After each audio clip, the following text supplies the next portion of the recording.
2025년 한마디로 도널드 트럼프의 해라고 말해도 과언이 아닐 겁니다. 그만큼 트럼프의 등장 자체가 전 세계를 흔들 것이기 때문입니다. 특히 트럼프 2기 시작은 전 세계에 펼쳐지고 있는 다양한 분쟁들에 대한 사실상 해결의 키를 쥐고 있다는 점에서 주목됩니다.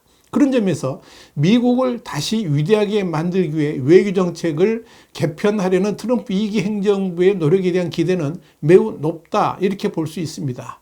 여기에 대해서 와이타임스가 새 특집으로 정리해봤습니다. 지금 시작합니다.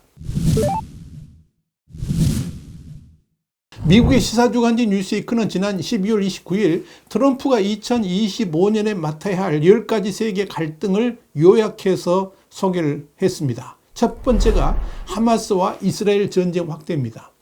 2023년 10월 7일 팔레스타인 하마스 운동이 주도한 이스라엘 공격으로 시작된 전쟁은 이란과 저항의 축 연합을 끌어들여서 중동 전역으로 확대됐습니다. 이 문제는 트럼프 대통령이 직면하게 될 가장 복잡하고 불안정한 갈등 중 하나가 될 겁니다.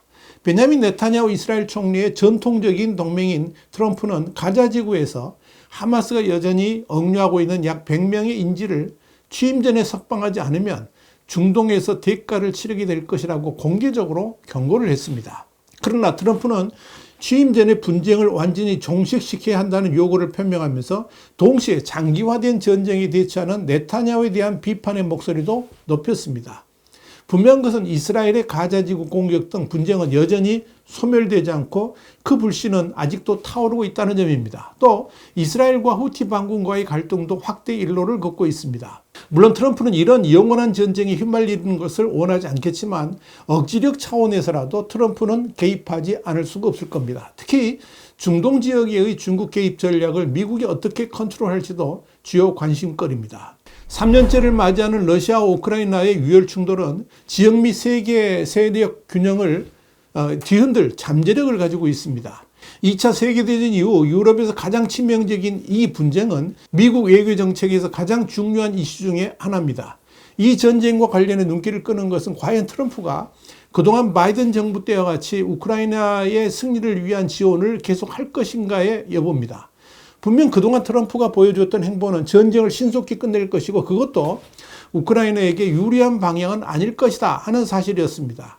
관건은 과연 트럼프가 그동안 말했던 대로 푸틴 친화적 전쟁 종결을 시도하게 될 것인가에 대한 겁니다. 그러나 최근 들어 트럼프가 보여준 행보는 전쟁 종결 방향 자체가 변화되고 있음을 보여줍니다. 특히 프랑스를 비롯한 유럽 동맹국들의 완강한 태도가 트럼프의 태도를 어떻게 변화시킬지, 더불어 강한 미국의 힘을 보여주는 것이 무엇일지 전 세계가 주목하고 있습니다.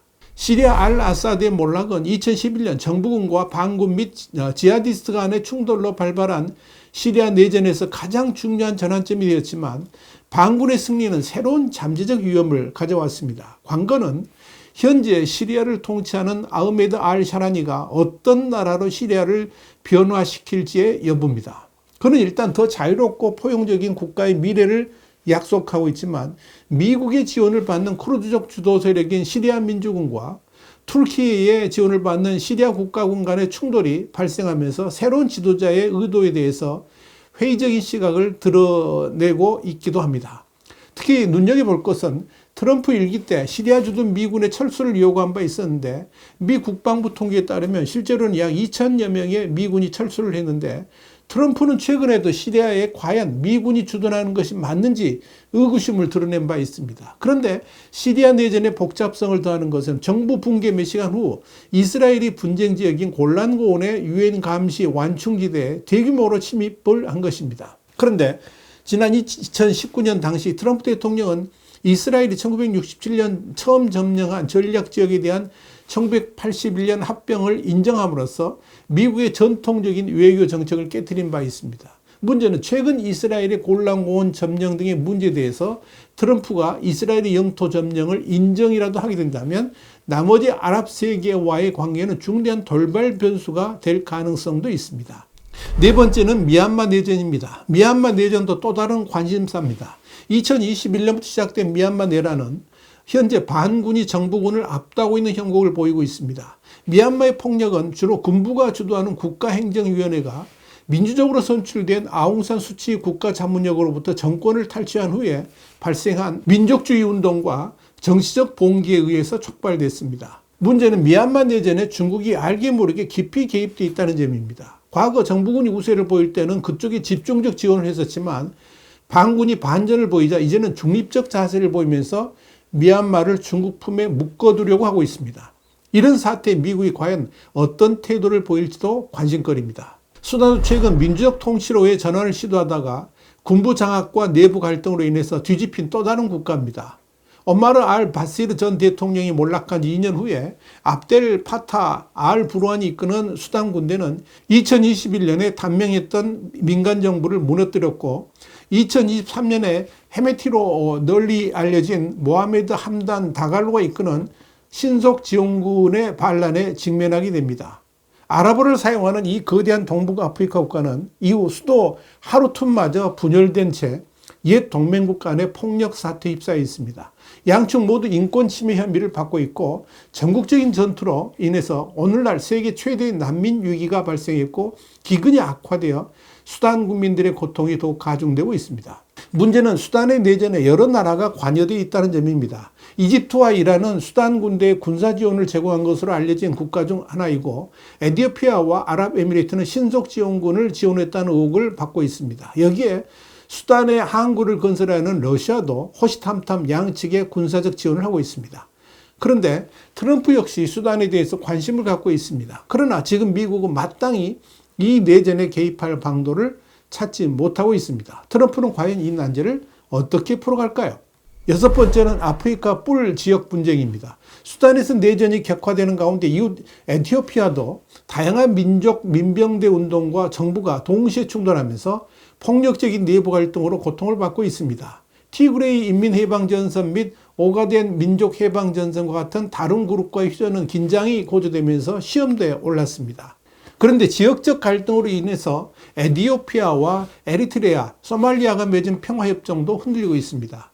이 지역에 대해서도 트럼프는 관심을 가지고 있습니다. 지난 일기 때 이미 이 지역 분쟁에 대해 깊은 관심을 표명한 바 있어서 2기의 트럼프 행정부가 과연 어떤 모습으로 관여하게 될지도 관심거리입니다. 일곱 번째는 아프가니스탄과 파키스탄의 문제입니다. 지난 2021년 바이든 정부에서 굴욕적 철수를 단행했던 아프가니스탄 문제와 관련해 트럼프는 매우 불만이 많습니다. 특히 20년 만에 탈레반 복귀는 국경을 넘어선 이슬람 반군의 활동 증가로 나타나고 있고 또 이미 심각한 경제적, 정치적 어려움을 겪고 있는 파키스탄은 인도와의 갈등이 악화되면서 지역 불안이 확대될 조짐을 보이고 있습니다. 이로 인해서 가장 우려스러운 점은 ISIS-K 또는 ISKP로 알려진 ISIS 코라산 지부의 활동 증가입니다. 이를 트럼프가 그냥 두고 볼 수는 없을 겁니다. 아프가니스탄에서 재기를 노리는 것 외에도 ISIS는 아프리카의 여러 지역에서 성장할 수 있는 비옥한 땅을 찾았습니다. 특히 광활한 사헬 지역에서 ISIS, 알카이다 및 기타 다양한 반군 조직과 연계된 반란은 이미 이 지역의 지정학적 지형을 재편하기 시작했습니다.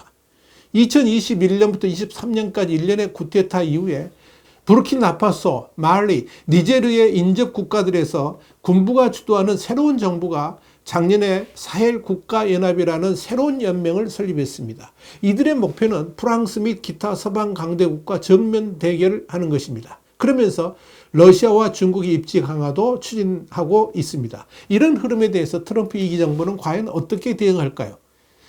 미국 입장에서는 아프리카에서 반드시 전략적 기반을 구축해야만 하기 때문입니다.